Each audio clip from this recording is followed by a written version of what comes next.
هشتم سپتامبر 1982 تیرکش روستایی در کردستان مرکزی. نیروهای دولتی به کنسیو و تپارش دهکده‌های مجاور این روستا با توپخانه و هلیکوپتر حمله بردند. این خانواده در حال نقل مکان از منطقه خطر است. زن روستایی به یکی از همکاران رادیو کردستان میگوید 4 هلیکوپتر دهات مجاور را با راکت مورد حمله قرار دادند. او 4 فرزند دارد و نمیداند به کجا پناه برد. مردم با حمله نیروهای خمینی آواره میشوند. این تصویری روزمره از جنگ کردستان است.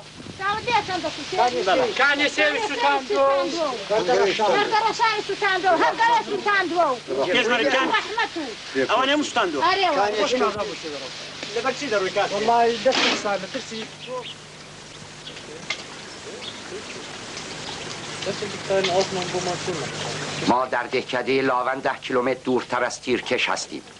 این دهکده را ساکنین آن 8 هفته قبل ترک کردند. بیش از 100 خمپاره به خانه‌های انگشت شمار این دهکده اصابت کرده است.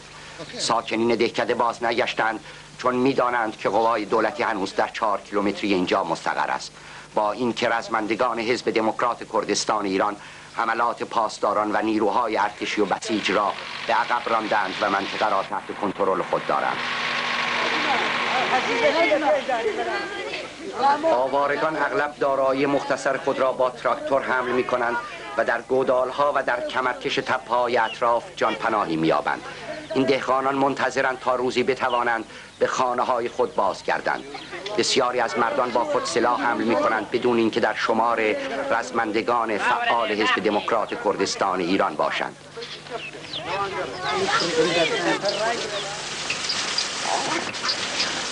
اما جوانی بین او من داله میارن تابکان اما دزمانی شیوانی چخون ندید. اگر ما دست از جنگ برداریم فرزندان ما نبرد را ادامه خواهند داد. این را پیرمرد سالخورده‌ای میگوید که با همه افراد خانواده‌اش و چند تن از همسایگانش در شکاف بزرگی در کمرکش تپه زندگی می کند. 8 هفته از اقامت آنها در اینجا می گذرد.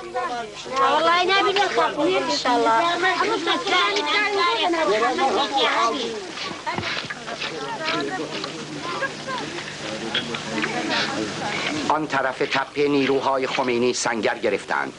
نیروهای رزمندگان کرد به روی تپه سنگر دیدبانی مستقر کرده و آماده اند.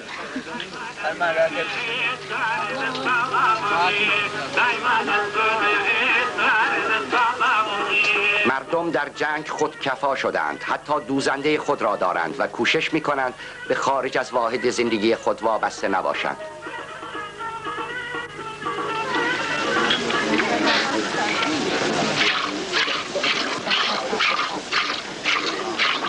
آوارگان اغلب دامداری می کنند. سحرگاهان شیر دوشیده می شود. اگر جنگ نبود انسان خود را در آرامش چراگاه یک قبیله احساس می کرد.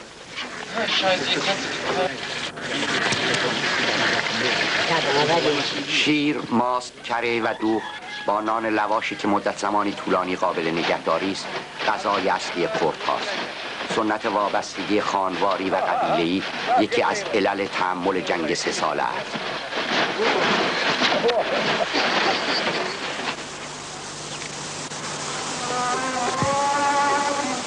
دهکده‌هایی که در دره‌های اطراف و دور از جاده‌های اصلی و شاهراه‌ها قرار دارند به ندرت مورد حمله سپاهیان خمینی قرار گرفتند. با اینکه به خاطر محاصره دولت خمینی رابطه بسیاری از این دهکده‌ها با جهان خارج قطع شده است، زندگی مردم اینجا تغییر چشمگیری نکرده است. در زمان شاه نیز بودجه‌ای برای توسعه این مناطق کردنشین وجود نداشته است.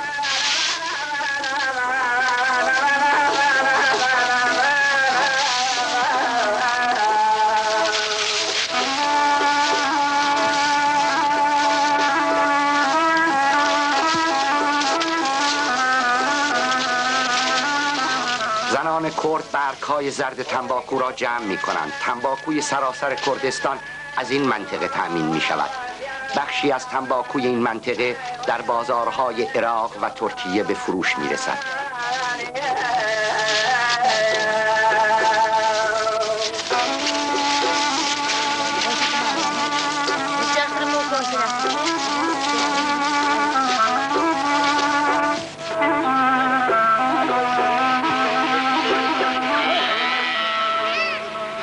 که صدها سال قبل علوفه به دهات حمل می شود تا گله های دام بتوانند زمستان های سنگین و پربرف کردستان را پشت سر بگذارند.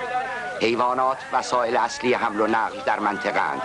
تراکتورهای معدودی را که در دسترس است فقط برای کارهای دشوار مزرعه و حمل و نقل مسافت‌های طولانی مورد استفاده قرار می‌دهند، چون با کمبود مواد سوختی روبرو هستند.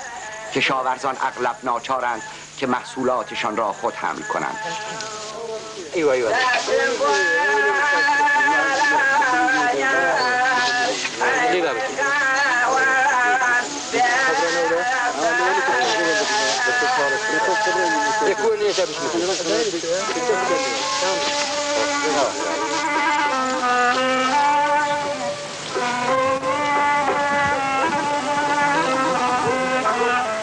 در جاده ها گله های دام دیده می شود. با وجود جنگ تعداد دام ها در کردستان افزایش یافته است.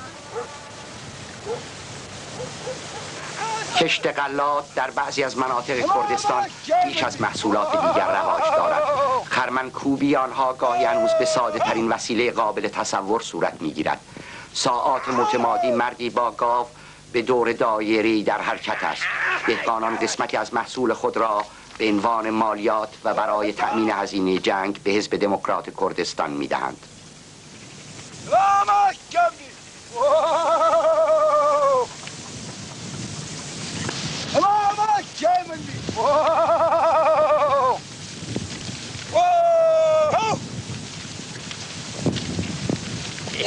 مساحت کل منطقه تحت کنترل حزب دموکرات و دیگر سازمان‌های اپوزیسیون در کردستان ایران در پاییز 1982 5 برابر خاک لبنان است. با وجود 3 سال حملات پیاپی، خمینی حتی موفق نشد نیمی از 7500 دهکده کرد نشین را تحت کنترل نیروی خود درآورد. حدود 2 میلیون نفر در کوههای کردستان و مناطق آزاد شده و خارج از حوزه نفوذی او زندگی می کنند.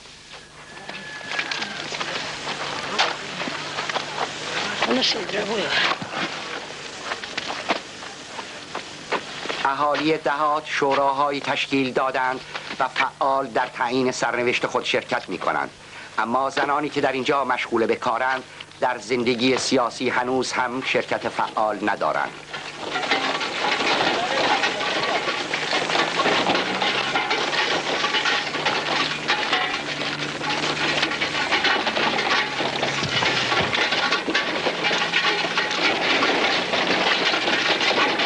شرایط زندگی محدود و ساده است. غالباً در دهات برق وجود ندارد. چشمه‌های آب اندک برای رفع احتیاج مردم کافی نیستند. کمبود بهداشت هنوز همچون گذشته علت اصلی بسیاری از بیماری‌های مصری است.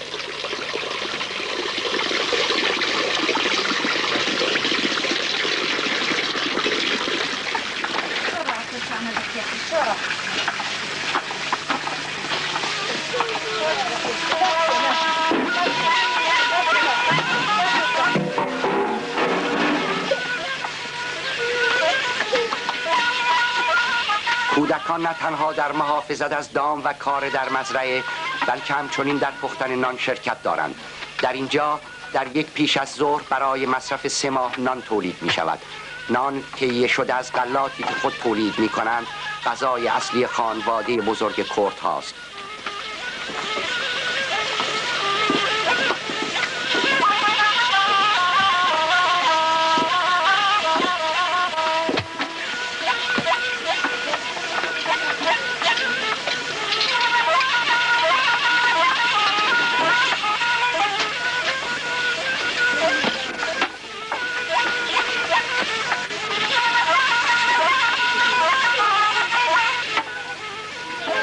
الان باید برای یکی برای زمین هی و هیچ دیگه نه. کما زمینه که هی پیو برای ناس اینو اما اقلام من کده اگر شابر و شارویش خمینی اگر لی خراب ترو. الان من فقط مالک یک قطعه زمین هستم. ما همه تلاش خود را به کار بردیم تا شاه برود. خمینی آمد و با آمدن او همه چیز بدتر از زمان شاه شده است. ما در زیر هجوم توپخانه، هلیکوپتر و زیر بمب‌های ناپالم آرامشی نداریم. آنها دائما مزاحم ما هستند. ما اصلا زندگی نداریم. اریالا خوش دبو اریالا شرنا باگر چات دبو از خوش دبو خلاص بخون کاس پیزات دکت الان کاس میلو نکرد لبر ایش ناراحتی خمینی. مسلماً بهتر است جنگ خاتمه پذیرد تا ما بتوانیم به کسب و کار خود بپردازیم. در این شرایط ما به خاطر تجاوزات خمینی هیچ فعالیتی نداریم. این نبرد به ما تحمیل شد. خمینی جنگ را به پا کرده است. چنانچه وضع وخیم‌تر از این هم شود شدیدتر خواهیم جنگید، زیرا خمینی ما را مورد حمله قرار داده است. هیچ راهی به شهرها وجود ندارد. دهات و دره ها مورد محاصره سربازان قرار دارند. از این روز که می جنگیم.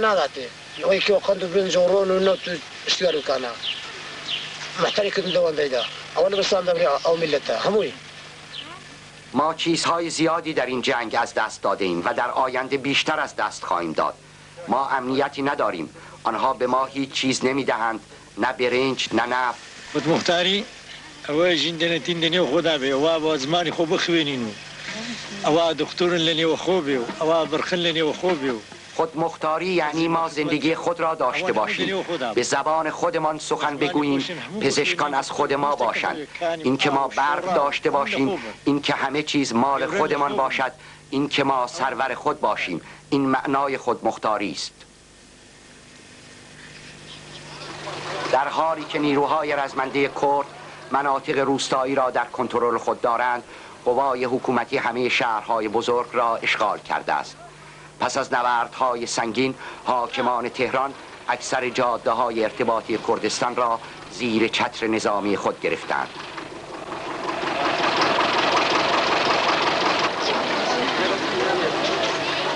رزمندگان کرد دشمن را در شهرها از طریق عملیات چریکی تضعیف می کنند و از مناطق آزاد شده در یک جبهه باز دفاع می شود.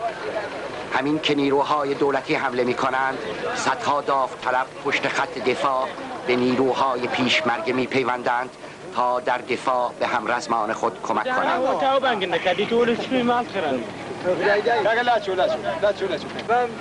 اینجا در تیرکش پیشمرگان، اعضای قوای نظامی حزب دموکرات و اعضای قوای داوطلب و مردم عادی مسلح دوش به دوش هم می جنگند. در مقابل 100,000 نفر پاسدار، بسیجی یا سربازان خمینی، فقط 11,000 نفر رزمنده دائمی حزب قرار دارند. اما هر جا که ضروری باشد، داوطلبان نیروی ذخیره 50,000 نفری کرد به آنها می پیوندند. برخلاف واحدهای خمینی، کردها در گروه‌های کوچک می جنگند. امروز 8 سپتامبر 1982 است و ما در فاصله 15 کیلومتری جنوب شهر پیرانشهر هستیم. در این منطقه جنگ سختی در جریان است. نیروهای دولتی به کمک توپخانه از روی بلندی‌ها حمله ای را آغاز کردند. جنگجویان کرد در این حملات از مناطقی که دشمن برتری دارد عقب نشینی کرده و در مواضع قابل دفاع و در کمین‌ها به دشمن ضربه می‌زنند. دستگاه تبلیغاتی رژیم همیشه ادعا کرده است که در هر حمله ده‌ها و صدها به اصطلاح ضد انقلابی را کشته است، ولی در منطقه شاهدیم که این همه جز لافزنی نیست. گروه‌های بسیار کوچک پیشمرگه در حین عملیات به ندرت آسیب پذیرند و غالباً 1/10 دشمنی که آشنایی به منطقه و راه‌ها و جاده‌های صعب العبور ندارد تلفات می‌دهد. دستگاه تبلیغاتی خمینی بمباران‌های خود را علامت پیروزی می‌داند، در حالی که ادامه جنگ و تلفات سنگین رژیم نشانه شکست اوست. کردها با اسلحه‌ها و آذوقه‌های مصادره شده از قوای دولتی و تلفات اندک یارای مقاومت مؤثر دارند.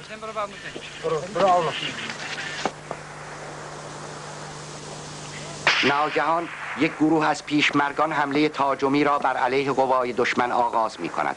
آنها یک مسلسل و یک ضد هوایی سبک را در یک موضع جلوتر مستقر می کنند. سربازان دشمن به دلیل منطقه جنگلی نمی توانند این پیشروی را مشاهده کنند.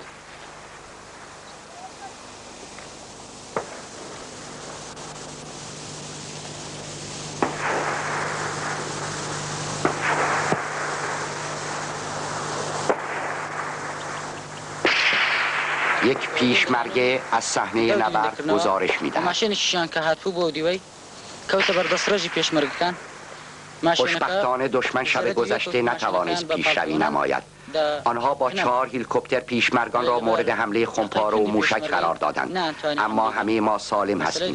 پست‌های نگهبانی آنها دائما مورد حمله ما قرار می‌گیرند. خمینی همه مخالفین خود را کافر می‌نامد تا هواداران خود را تحریک کند، ولی امروز دیگر بر همگان روشن شده است که نه همه کسانی که مخالف خمینی هستند غیر مذهبی اند و نه همه هواداران او مسلمان.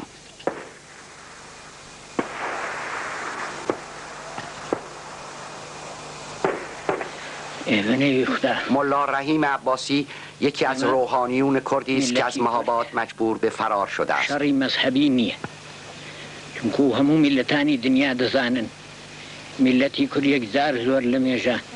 به نام خدا، خلق کرد در یک جنگ مذهبی شرکت ندارد، بلکه همان گونه که همه خلق‌های جهان می‌دانند مبارزه او به این خاطر است که از گذشته‌های دور تمامی حقوق بشری از او ربوده شده است.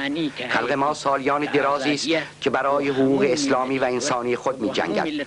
خلق کرد خواهان آن است که حقوق بشر یعنی آزادی در مورد او و دیگر خلق‌های جهان تحقق یابد. مسئله به این صورت است. فقط به اعتقاد خمینی این جنگ یک جنگ مذهبی است، اما آنچه مربوط به دموکراسی است، بر اساس قوانین اسلامی دموکراسی با اسلام تضادی ندارد. حتی هر دوی آنها تشکیل یک ضرورت متقابل را می‌دهند، یعنی آنجا که اسلام وجود دارد دموکراسی هم باید باشد و بالعکس. هر کجا هم که دموکراسی وجود دارد اسلام نیز باید باشد. به این ترتیب دموکراسی و اسلام هیچ تناقضی با هم ندارند، بلکه هر دو لازم و ملزوم یکدیگرند. بلکه زورش موافق دگل مفهوم اسلامی.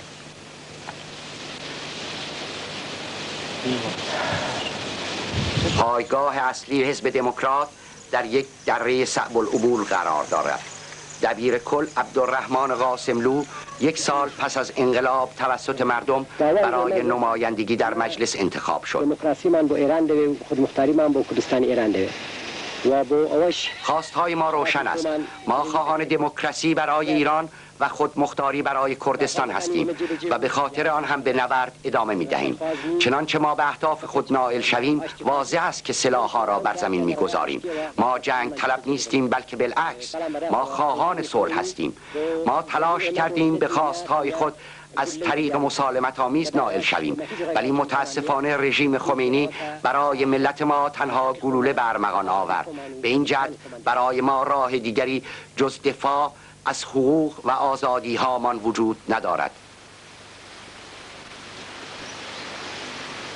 تا کنون در این جنگ 15,000 کرد کشته شدند.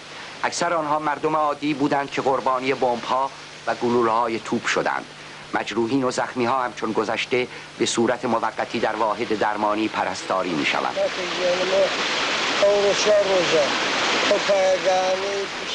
از 4 روز قبل رژیم 2 پایگاه نظامی ایجاد کرده که دائما ما را با خمپاره انداز و موشک گلوله باران می کند. ما دیروز در منزل بودیم که خمپاره‌ای به آن اصابت کرد. من انسان بیگناهی هستم. من نه جنگیدم و نه با توپخانه سر و کاری داشتم. بیش از همه پزشکان فرانسوی مدت 2 سال است که به کردستان می آیند تا به ضروری ترین خدمات پزشکی بپردازند. در اینجا هرچند در شرایط ابتدایی عمل جراحی نیز صورت می گیرد. این بیمارستان 2 روز پس از فیلمبرداری به تصرف قوای دولتی درآمد، اما در مناطق دیگر کردستان کار ساختمان واحدهای درمانی در جریان است.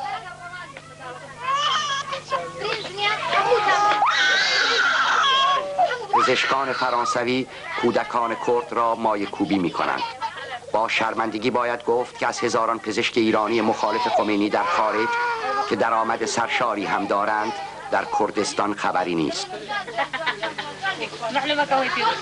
از 1.5 سال پیش کودکان در مدارس به زبان کردی آموزش می‌بینند. مسئول یک مدرسه می‌گوید 500 معلم من هست که 2 دوره کوتاه مدت سالی 6 تا سالی 61 تربیت من کرد. ما در مناطق آزاد شده 500 معلم داریم که طی 18 ماه گذشته در 2 دوره فشرده آموزش داده شدند. از آن زمان تا امروز حدود 11,000 شاگرد تحت تعلیم قرار گرفتند. این دوره‌های تعلیماتی را کسانی اداره می‌کنند که در دایره تربیتی حزب تعلیم یافتند. ما خوشحالیم از اینکه پیشمرگان در کردستان و جهان شهرت دارند. ما می‌دانیم که تاکنون تنها این یک بازوی خلق واقعا فعال بوده. به خاطر اینکه بازوی دیگر را هم به حرکت درآوریم، از دایره تربیتی حزب استفاده کردیم. ما کتاب‌های متناسب با وضعیت فرهنگ، سنت و نوع زندگی خلق کرد به رشته تحریر درآوردیم و این کتاب‌ها مورد استقبال فراوان قرار گرفتند. کودکانی که همواره میبایست زبان دیگری را بیاموزند، اکنون میتوانند به زبان مادریشان آموزش ببینند و پیشرفت بسیار خوبی دارند.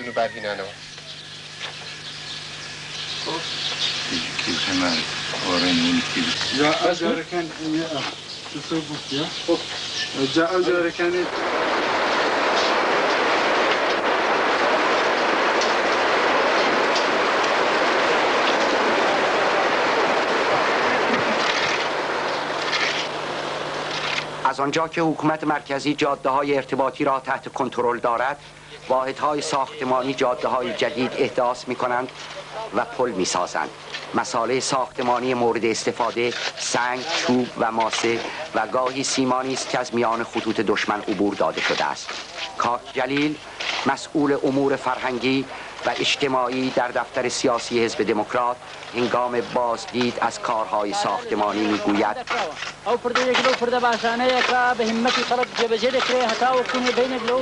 شما میدانید ملت ما در همه زمینه‌ها مسئولیت بزرگی بر عهده دارد، در زمینه‌های سیاسی، اقتصادی و نظامی، اما با این همه همچنین در زمینه ساختمانی و ایجاد رفاه نیز فعال بودیم. در فاصله 3 سال گذشته حدود 7000 کیلومتر جاده در کردستان ساخته شده است و این به مراتب بیشتر از مقداری است که در 50 سال دیکتاتوری شاه ساخته شده است. در گذشته تنها عابر پیاده و یا شاید حیوانات می توانستند از یک باریک راه عبور کنند. اکنون با کمک مالی مردم این پل ساخته می شود. از نظر اقتصادی این کار می تواند کمک بزرگی برای تمام کردستان باشد. کار ساختمان این پل 10 تا 20 روز دیگر تمام می شود و ما امیدواریم که این پل تسهیلات زیادی برای مردم به وجود آورد.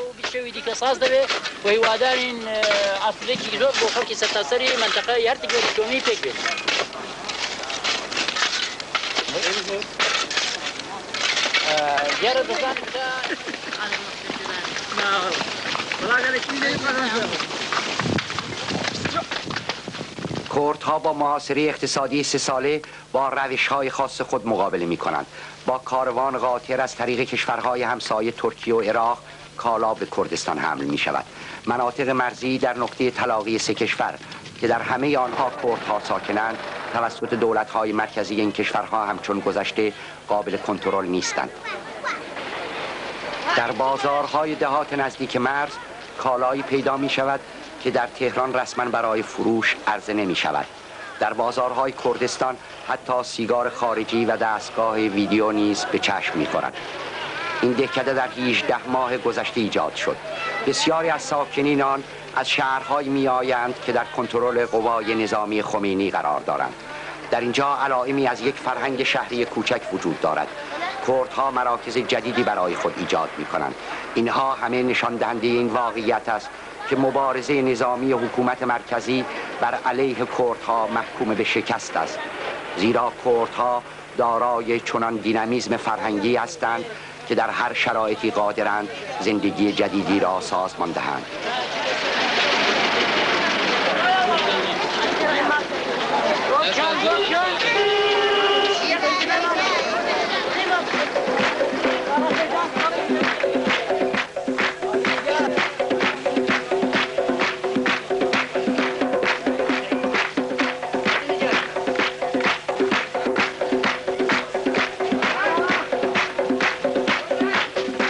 اینان جوانانی هستند که خمینی برای در هم شکستن مقاومت کردها گسیل داشته و ماهاست که در این زندان اسیرند. اما برخلاف زندانیان آیت الله ها که روزانه در زندان با شکنجه، ضرب و شتم و مرگ روبرو هستند، در این زندان دیده می شود که زندانیان از اینکه دیگر مجبور به جنگ با هموطنان کرد خود نیستند خوشحالند.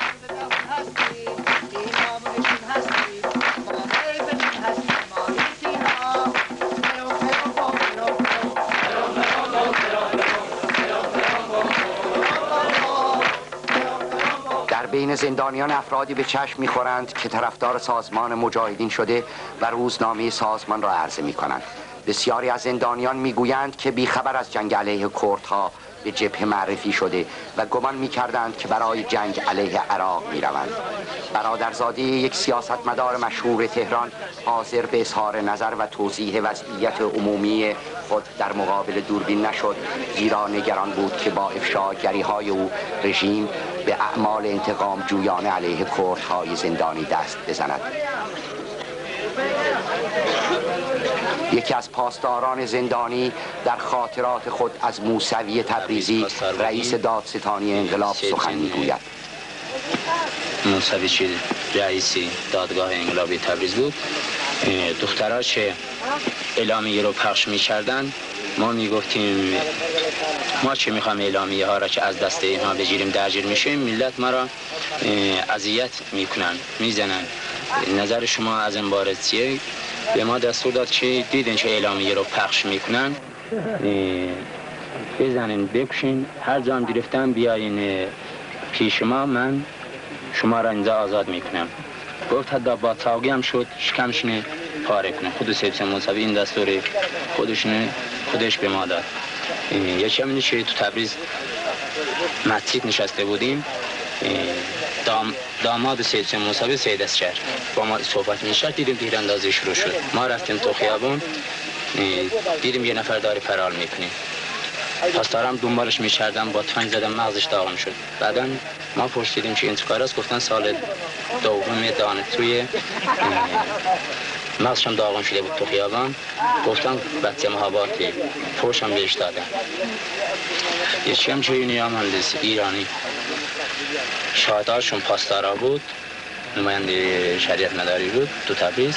گفتن شما 40,000 تا نشریه به اردبیل فرستاده اونجا گرفتنش و کردستان دست داشتیم. 7 هم دختر داشت، شب جمعه اعدامش کردن. وضعیت این پاسدار استثنایی نیست.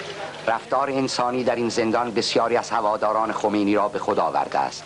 بعضی از زندانیان روزها در کار ساختمانی درون زندان و برای گسترش امکانات رفاهی ساختمان اقامتگاه خود کار می کنند. این گسترش ضروری است، چرا که تعداد اسرای جنگ روزانه افزایش می یابد.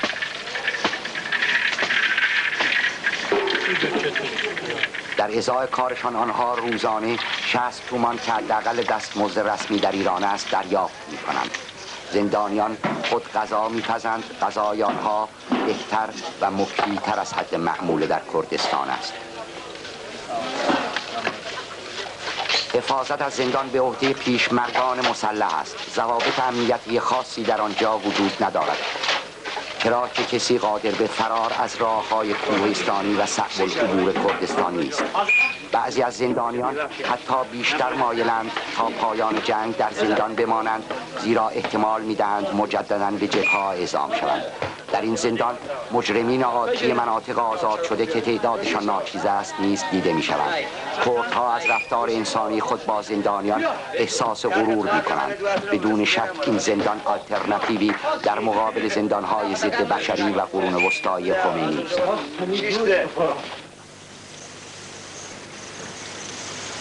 اینجا مقر فرستنده رادیویی حزب دموکرات کردستان است.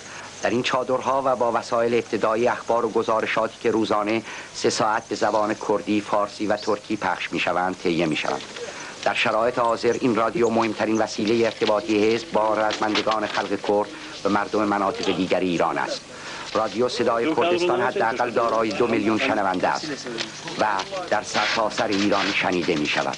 سازمان مجاهدین خلق نیز از این فرستنده برای پخش برنامه‌های خود استفاده می‌کند. این سازمان و حزب دموکرات بزرگترین سازمان‌های تشکیل دهنده شورای ملی مقاومت ایرانند.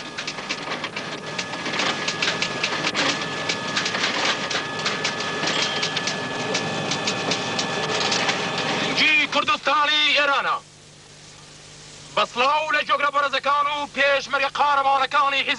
این صدای کردستان ایران است. سلام بر شنوندگان، پیشمرگان حزب و خلق. اینک از صدای کردستان اخبار به سمع شما میرسد. سردشت، آنطور که اطلاع یافتیم یک گردان ارتش حمله وسیعی را از سه طرف به سوی یک پل در نزدیکی سردشت آغاز کردند، اما رزمندگان ما از گردان 11 شهید معینی راه پیشروی دشمن را سد کردند. اعضای یکی از پایگاه‌های پیشمردان حزب دموکرات از سنگر خود خارج می‌شوند. آنها با وجود برتری نفرات و ابزار جنگی دشمن به پیروزی خود اطمینان کامل دارند و به رقص و پایکوبی می‌پردازند به امید پیروزی نهایی خلق کرد.